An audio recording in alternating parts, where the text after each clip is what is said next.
ได้ลงมาแล้วพี่น้องอันนี้ต้นลงยังเลยโอ้ตัวมันห้างเนาะตัวนี้เนาะตัวบ่ได้เด้อพี่น้องเด้อที่ว่าห้างนี่บ่ได้จบเกมได้น้ำหัวบ่ได้พอเครื่องกวดมันซ้ำเครื่อง คันท้าบ่ห่างแท้ยอมห้ามเลยอ่าเพิ่งเจอติดพุ่นน่ะเบิ่งมันเฮ็ดพุ่นน่ะห่างบ่เอาจังไดเลยนะคือว่าห้างบ่ได้เอาเนาะห่างก็บ่มีน้าเลยนะบ่เป็นบ่อนกินเด้อจะได้สุด อันนี้เขาว่าเพิ่งกว่ามัน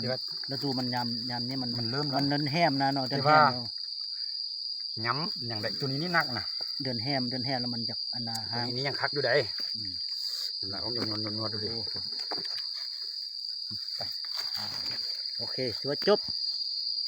ถือว่าบ่มีนางมันจากห้างละ ซุ่ม EP ต้นต่อไปต้นอัน AP จนต่อไปเจอห้างไปที่ถ่ายพี่น้องมาให้ดอกส้มตื่ม บัดนี้เรา